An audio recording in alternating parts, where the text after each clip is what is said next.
It's time for the Movin The Chains podcast.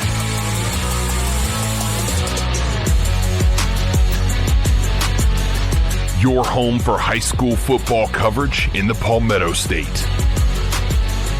Every team, every game, every week. And now your host, Kevin Thomas and Jarrell Hendricks.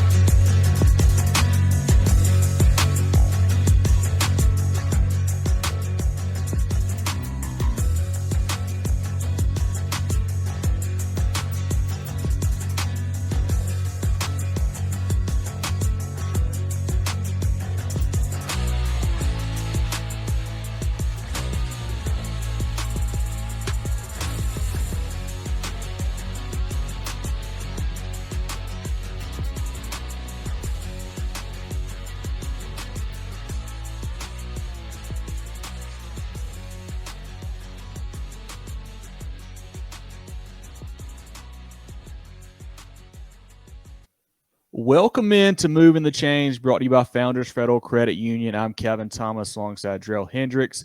We've got a great interview today, a very special guest, the new head coach of the Wren Hurricanes, Anthony Frate. Coach, how you doing today? I'm doing really well. Thanks for having me on tonight. Well, we appreciate your time. We really do. If this is you guys' first time checking us out, be sure to follow us on Facebook, Twitter, Instagram, YouTube, etc. at Movin Chains, and our website, movinchains.com. That's movinchains.com. Our podcast on Apple, Spotify, Google, and more. Coach Frate was hired in February. He's been the head coach at Hillcrest for the past 4 seasons, going 26-12. Prior to that, he was the DC at Wren and also spent time at Emerald, Lawrence, Mount Union, North Carolina Wesleyan, Emory and Henry, and Patton High School. How's it been getting over from Hillcrest over now to that Wren program? It's really been great. First and foremost, I'd like, to thank the opportunity that Dr. Whitfield and Mr. Binnicker gave me. And then, to be honest with you, the support that, Coach Tate gave me as I came over there. He was still the acting athletic director when I got there, and he was in the office next to me, and he did a great job in helping me transition into that position. And he's a stand-up guy, and I wouldn't be where I'm at today, and wouldn't have got the Hillcrest job without him. He gave me a great opportunity about 6-7 years ago, and I appreciate him a lot. So the transition has been smooth, a lot of familiar faces, and it's been nice to be back. Coach Frate, you detailed it for us a little bit off air, but for our listeners and viewers, talk about your coaching career a little bit. How'd you get started, stops along the way to end up here at Wren? Yeah, so I grew up in a suburb of Cleveland, Menor High School, the public school, big public school, is the biggest school in the state. Actually, my head coach took over my sophomore year.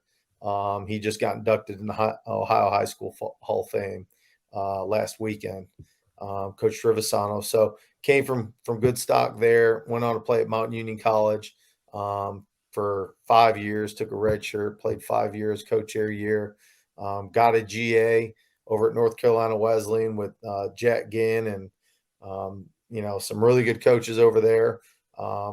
Because of a Mount Union connection, there was a intern that was coaching over at Wesleyan that is now coaching in Georgia that kind of brought me in. And from there, I went to Emory and Henry College. Oddly enough, the guys I was with at North Carolina Wesleyan were all Emory and Henry grads. And the defensive coordinator I played for at Mount Union College took the Emory and Henry head coaching job.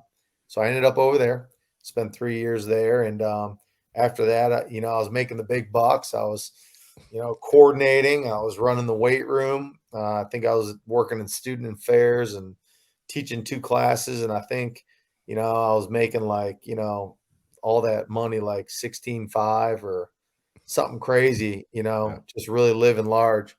So I decided to make the big money, get into public education. Went down to North Carolina and got my first quote unquote big boy job. Right. And worked for J.K. Adkins for a year at Patton High School before he moved on. And then Chris Deal came in and that's who I was with my second year. So that was kind of the path that I took before Coach Deal and I went and joined Coach Mack. Coach Mack Mahan was the head coach at Emerald. I think he's got the most wins in Emerald history. And I know he's got the most wins in Freedom High School history. That's also Morganton. So he's a jam up football coach. And that's kind of how I made it down to South Carolina. I've been there a few years, coordinated my last 2 years at Emerald, and then latched on with Coach Liner. I was with Coach Liner for 3 years, won a region championship in 2016. And there were some goofy things going on in the district. So I just shot an email to Coach Tate and a resume and said, hey, you got a science opening. And 3 days later, we're sitting at, I think it was like Carolina Ale House, and we're sitting down talking, having a meal, and I went and interviewed, and the rest is history. So, during that time, I was building a house in Greenville because I was tired of bouncing around. Obviously, I've been all over the place. So, like, man, I want to like where I live. So I built a house in Greenville and worked at Wren and got the Hillcrest opportunity. And so here I am now. That's kind of been the quick version of what happened. Coach, we mentioned you were able to get hired in February, which is, pretty early in the process, really. With that, have you been able to go ahead and get a staff finalized? You have a couple pieces you're still kind of waiting on getting straightened out there. Yeah, man. There's been some divine intervention, I think, on this one because our staff, I believe, jam up. On the defensive side of the ball, which has kind of been my thing for the last, 15 years, as long as I've been coaching. I'm a defensive guy, and I'm still going to call the defense, but I was able to bring on Jordan Miller, who's a defensive line coach at TL Hanna, and he's phenomenal, does a great job. He'll run our JV program as well. Our linebacker coach is Curtis Cotton. Curtis Cotton was with us at Hillcrest. He was our offensive line coach at Hillcrest, but he'll coach linebackers for us, and he spent 30-odd years coaching big-time high school football in West Texas. So the Odessa Permians and the Midland Lee, he coached at Amarillo High and went to Amarillo High. So that's the cloth he's cut from. So he's going to be coaching linebackers for us. In the secondary, we got Wendell Rhodes. Wendell Rhodes was the Shrine Bowl running back in the 80s. And then his son, Sid Rhodes, is a South Carolina graduate, is also going to be in the secondary. So we'll have all of us working together there, and I'll be coordinating, kind of floating around so I can also get away and give offense a little bit of love. I was able to bring Coach Perdomo over from Hillcrest, and he's a Wren graduate. So, he's getting to come home and call plays and kind of organize that thing his first time. He's done a great job.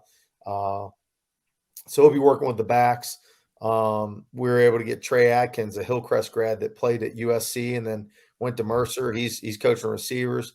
Philip Price is going to be working with our offensive line. He's a Clemson grad, big-time ball player, has done a great job. And then Zach Pritchett, who's also a Wren grad, wrestled and coached O-line there for years. He'll be working with running backs and JV O-line. So, when you look at our staff, you've got, looking at 1, 2, 3, 4, 5 Wren grads, and then some elite experiences there.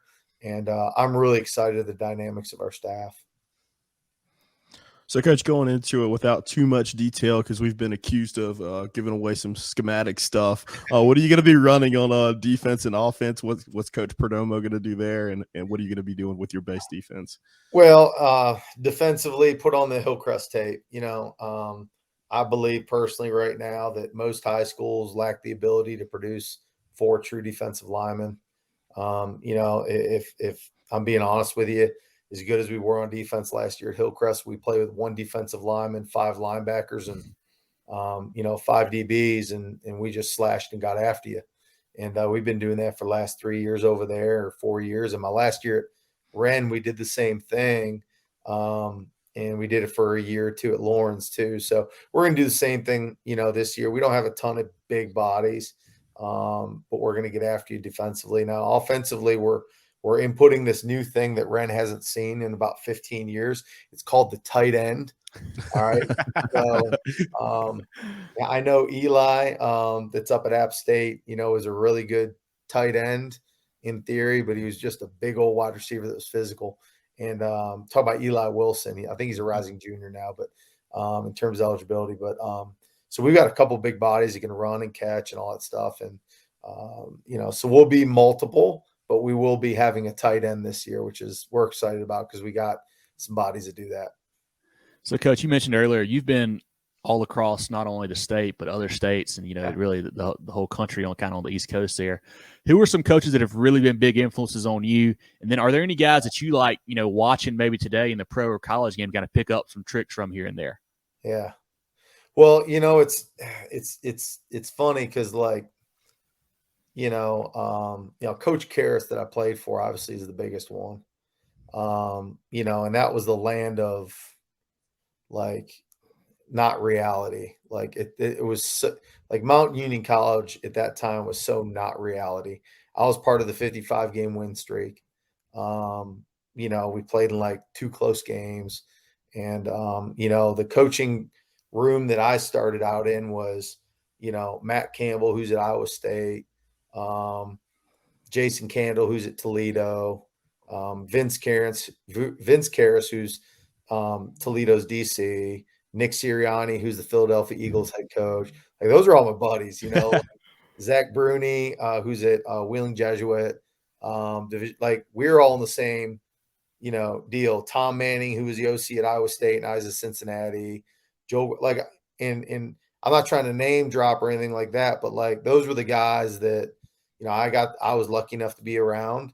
And, I got to a point where like, I think for a lot of us that were in that deal, and I could talk about really successful high school guys too, but like you either went and got your G8 Bowling Green, Toledo, Northern Illinois, or you went and became a high school coach.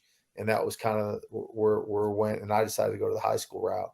And there's been a lot of great coaches. My defense coordinator, Don Montgomery, he was a father figure for me. So there's been a lot of great ones. Chris Deal, who, unfortunately passed away at ALS. His son starts at Auburn. Those guys have been amazing for me. Coach Liner, I talk to him all the time. He had a profound impact on me. Even Coach Tate, and I've been lucky to be around. Everybody I've been around has been winners. And it's been nice to be able to pick certain things. Even Coach Tone over at Hannah, I got a great relationship with him. Coach Cab up in Chapman, we talk all the time. So there's a lot of great relationships I've been able to form, and certainly some guys in the upstate that are phenomenal that I really like. Coach, those are some impressive names. How important is it, networking and continuing those relationships for you to develop your career and then, pass that on to the next generation of coaches and your players? Well, it's funny you bring that up because like I haven't been really involved in the Coaches Association, and Lee Taylor and some of those guys, Coach Farmer, have done a great job as of late promoting that more and more. And a couple of years ago, that clinic in February was kind of a dud. And this past year, man, they did such a good job, and there was such a good turnout. And I kind of looked around. I'm like, man, there's not enough of us that are like my age that are doing enough. And that's something I think is really important in order for us to keep this thing rolling. Coach Tone took the 11-on-11 bull by the horns, and he got that squared away for us because, quite frankly, for teams like his, if you can't do an 11-on-11, summer, like, what are you doing all summer? Sure. So like we've got some great leadership, around that 40 to 50 or mid 30s to mid 40s range. Coach Hodge has done so much to lead us as an organization, but there's going to come a point in time where those older guys phase out and we've got to be ready to step up. So I've been trying to get more involved. And Coach Cab is always involved over at Chapman. So I've been kind of following their lead as of late to get more involved, but it is important. You've got to know who these guys are. You got to have relationships. You got to be open-minded. You got to be willing to have tough conversations. Just talk about like, am I trying to win a championship or am I trying to do the kids right? Am I trying, will the championships come? Hopefully they do, but also what's the best situation for the kids? And I think at the end of the day, we got a great group of leaders. Paige Wofford is one, for example, that is always looking to do right by the kids. And as long as we keep that going, we're going to be in a good place in South Carolina. Coach, you guys are already through spring ball, kind of getting into the 7-on-7 season now. Yeah. How does spring practice go for you guys, and how are you guys looking so far here in the summer? Well, it's been obviously 5A football, you got a bajillion kids out there, you got 50 some odd C teamers. we would have 115 JV varsity kids. And then, your D teams out there with no helmets, there's 45 of them, 50 of them, sometimes 60 of them. You got to tell 20 to go. And that was that situation, right? And we had kids that would run track and that were good at track. We had the Grand Holidays and all that would run track. And it was great, but it didn't make up the real depth of your team and you could function. Well, now in 3A football, it's a little different. We're talking about like most of our secondary is gone and receivers are gone because they're playing baseball or they're running track. And I want to be clear, that is a good thing. But spring ball was like spring ball light. It was like we didn't have, who we thought were going to be all of our guys. Tyler Morgan was running track. Binnicker was running track, our receiver. A young kid you're going to hear a lot about, Nick Owen, he's running track, triple jump. The Hickerson kid, Seth, he's a triple jumper running track. And then, you go over, we got our left tackles playing baseball, Cooper Sanders, right tackle, and then, Brandon Kirby's playing baseball. So it's a little bit different dynamic. You got to be a little bit more open-minded. You got to be a little bit more holistic. But now we're really getting into it. So spring ball was a little bit, like I said, spring ball light. It was baby steps. It didn't look like it should have been. We went to USC on Tuesday. We dropped a close one to Ridgeview. We got beat by Huff. We got beat by Grimsley, which, by the way, Grimsley's unbelievable. They got two dudes out here and a receiver or quarterback. Wow, they're good. Lost to those two. Lost to Ridgeview with no time left on the clock. Didn't make the playoff. Grimsley and Huff went to the finals, or to the semifinals. Ridgeview played to get in there. We just didn't make it. Saturday after that, on Saturday, we go down to Charleston Southern. Got down there, lost to Crest by 2. Didn't give up any more than 10 points the rest of the day. We beat Greenwood, Fort Dorchester, Goose Creek, Oceanside. We ran the table, won the whole thing. Nice. Our quarterback is a small guy. He can run, he can shifty. He's shifty, but he's starting to throw the ball really well. Parker Beller, tight end, had a great little 7-on-7 camp. So we've got some good pieces there that are coming along. We're really excited about how it's coming together.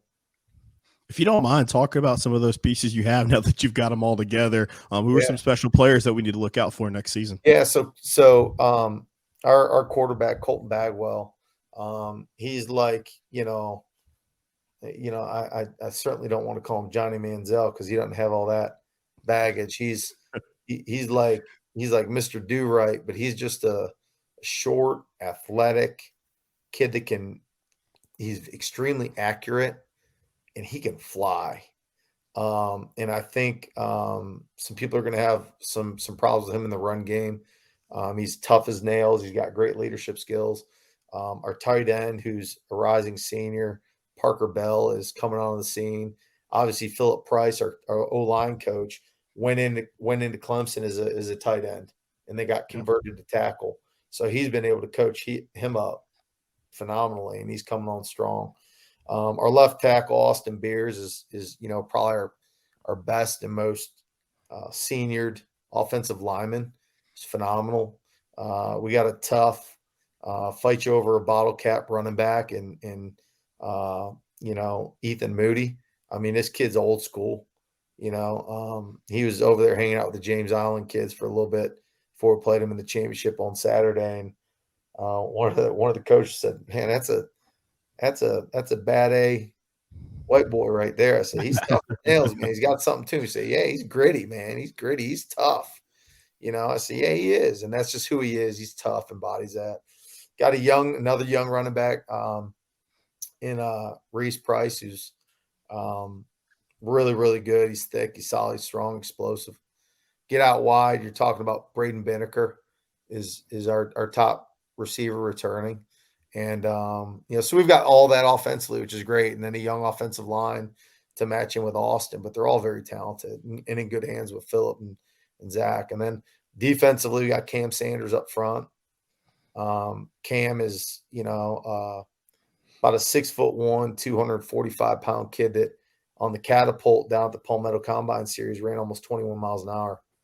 And, he's fast, he's explosive. Moving. Yes. Yeah, we're going to hand him the ball at some point. And I don't know what point that is, but he will get the football. And we're going to see if anybody wants a piece of that.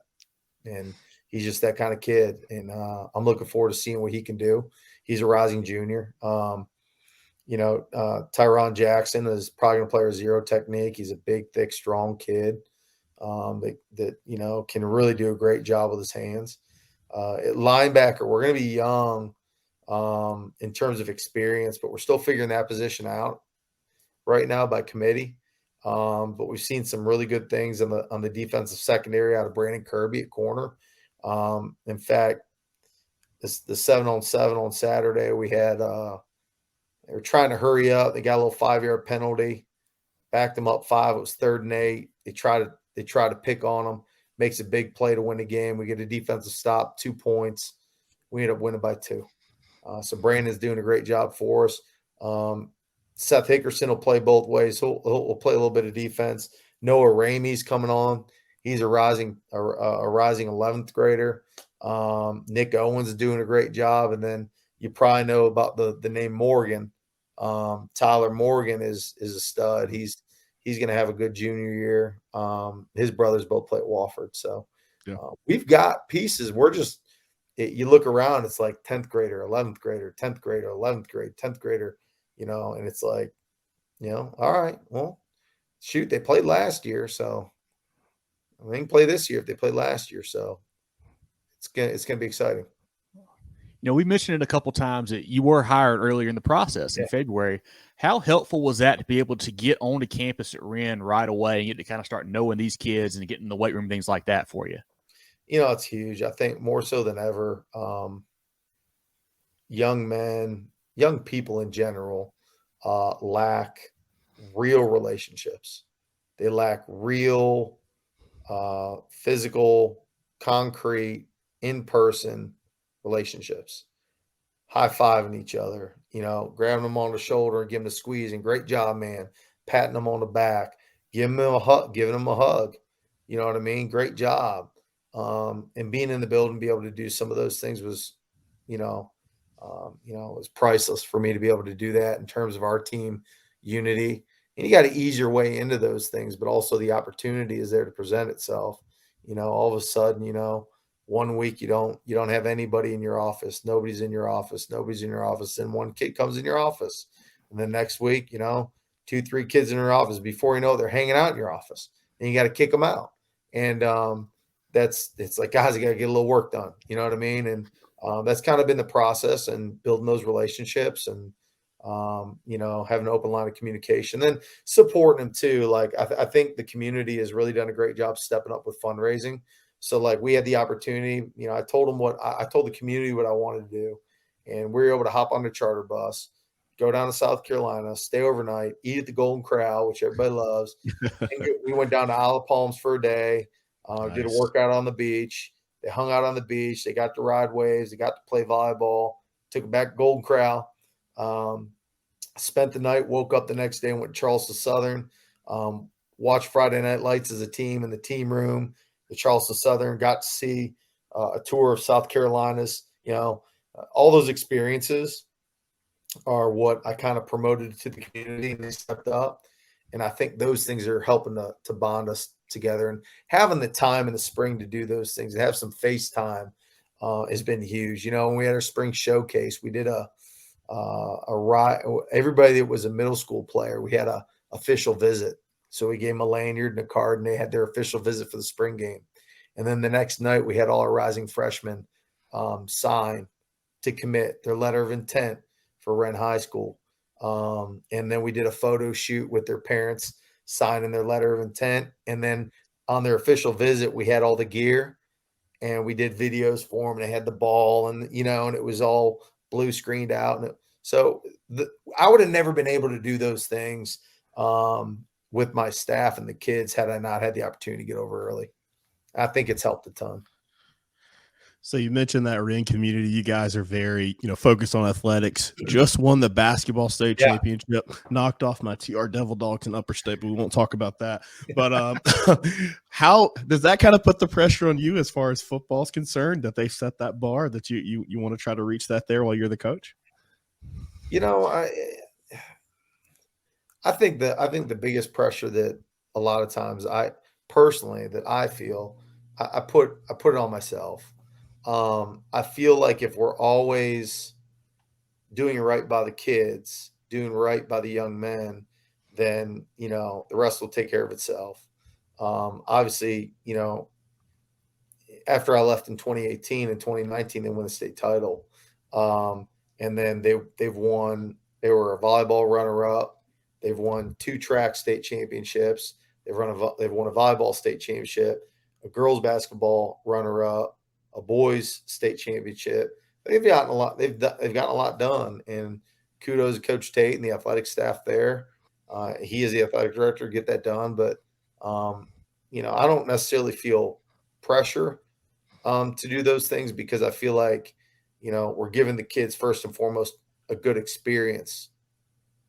Going through high school football, which I think is first and foremost the most important thing. So you guys have a really tough non-region slate with games against teams like Jefferson out of Georgia, TL Hanna, Burns, Hillcrest, of course. Is that something did you have a hand in that? Was it already kind of planned? And then, if it was your doing, is that kind of a strategy to play some of those bigger boys, get you guys ready for the region schedule? So the way that it goes is every 2 years there's a realignment. Unfortunately, for some reason, the realignment in Georgia and North Carolina are opposite years as South Carolina. So it never really matches up. But we set our schedules in 2-year stints. So this schedule is already set. We're not going to make any excuses when we go line up against Jefferson or, TL Hanna or whoever. We're going to play what we got to play. But I think that from what I've seen, from what I've gotten there to right now, and what I saw last year in terms of when they came and played us at Hillcrest, this is a different group. They're grown up. They got beat around a bunch last year, and they're not really happy with that. So there's going to be a lot more fighting them, I think. They got muscles. They're feeling themselves. They're taking the shirts off, all those things. And I feel really confident about our chances. Take your financial game to the next level with Founders Federal Credit Union. Reach your full potential. Relax. Join Founders today. Visit an office near you or relaxjoinfounders.com to apply. Federally insured by NCUA, member qualification required. Perfect, Coach. We'll switch gears and head over to some easier ones. And this is a question I always have to ask. You've been there in that Piedmont Rent area now for a little bit. I need a good restaurant if I'm there to go eat at, or a few of them while we go catch a Hurricanes game. So Reuben's over by Ingalls on 153, that corner 153 and 86, I think that is. Reuben's is the place to be, from what I understand now. I personally have not been over there, but that place is pretty darn good from what I hear. Perfect. That's one that I know is a slam dunk. Perfect. So you've coached, like I mentioned, everywhere, college level, high school level, whatever. How did you know that high school was more of a better fit for you than kind of that collegiate level? Yeah. So it was one of those things where, I think we all value money, right? We all value money. Yeah. But I was looking at what that life looks like versus, the amount of money I was going to get and my happiness level. And when you're talking about literally working on, mid-July and not having a day off until, Christmas. And then when you get back in January, because you're having weekend visits, you don't get a day off until June. It was tough. I'm not going to lie. You're working 100, 115-hour weeks, sleeping at the office and all that stuff. And I just never really felt good about just my overall, what I wanted to do with my life, just my overall spectrum and vision of what I wanted my life to be. And I think it's been a great decision for me. I don't regret it for 1 minute. It's funny. I talked to Tommy, and like we shared a bedroom that was like the size of what I'm sitting in right now, and then 5 years later, he's making $600,000 a year. And, Yeah. he goes over to Iowa State, and it's like, yeah, it's sweet. But for, 6 years, his wife was having babies, and he like didn't get to be there and see him. So, in anything you do, there's things that you have to decide whether or not you're willing to give them up. And for that level, I just wasn't willing to give them up. And Saturday's a fun day for me now. I get a day off. And then, on Sunday, I got to get back to work. So let's talk about Saturdays. You played for the historic, D3 powerhouse in Mountain Union, All-American linebacker, won national championships. I think you guys have 13 claimed national championships. What was that experience like, playing for that program in those years there? Man, from a coaching standpoint, I'll say this from coaching standpoint, and particularly earlier in my career, it was like the best thing that ever happened and the worst thing that ever happened because it's not reality.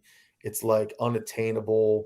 If you look at, all of the great dynasties, like they won 54 in a row, lost in double overtime at home. Then I came in as a freshman. We won 55 in a row and we lost one.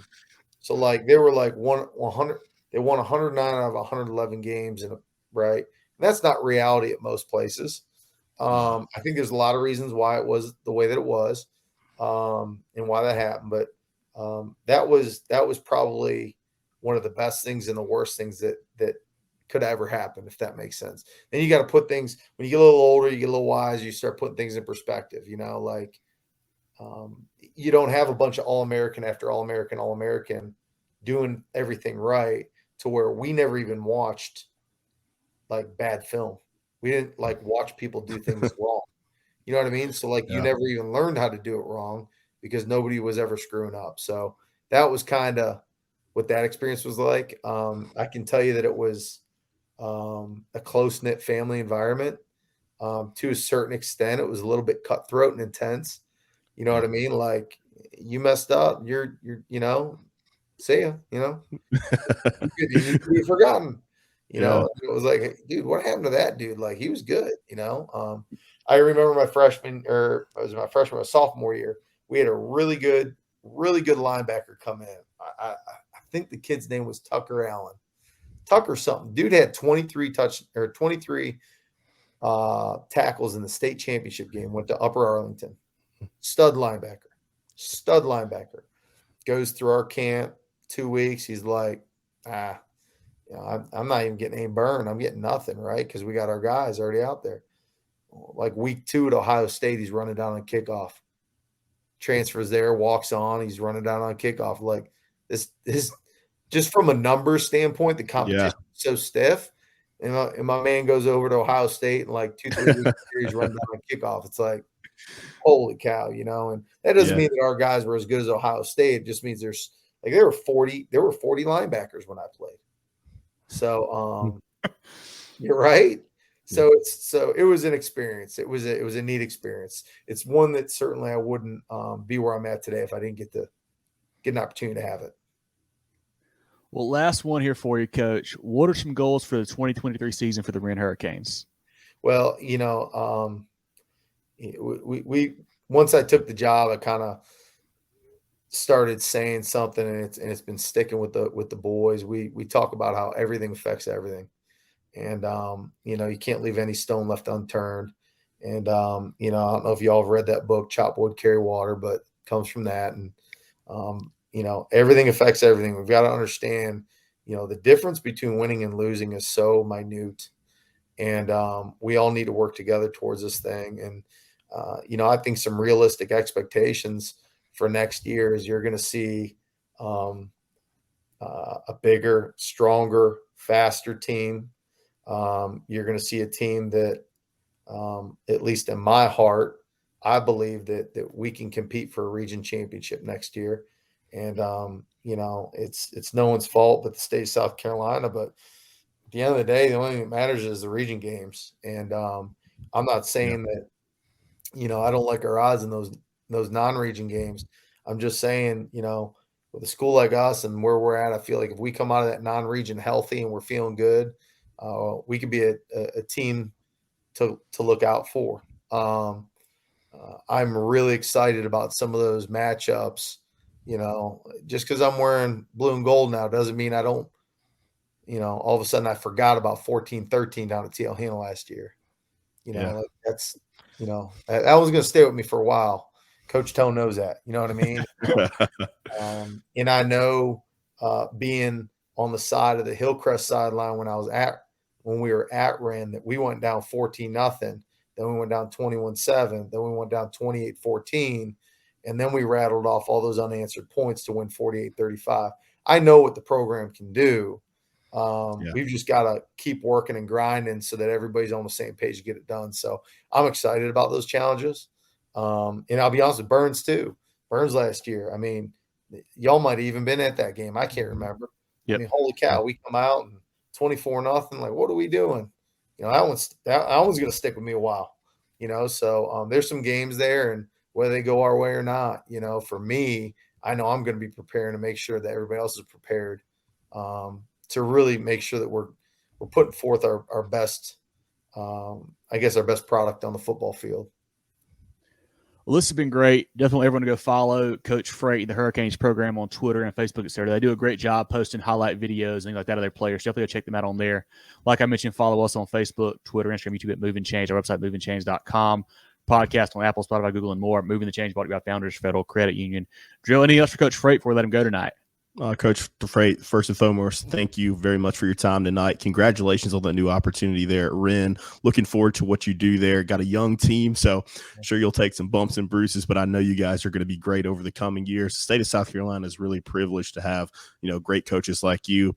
Big loss for Hillcrest, but a great gain for Wren, and I just wish you continued success. I appreciate that, and appreciate you guys giving me the time to showcase our program. Means a lot to the community and the boys, and them being under the spotlight a little bit is something that they're really going to enjoy, and they deserve it. They work so hard, so they make me proud every day, and I appreciate your guys' time. Yes, sir. We appreciate you. Look forward to getting down there this summer or to a game next year and getting to shake your hand again. And best of luck. All right, Coach. That'd be great. Thanks so much.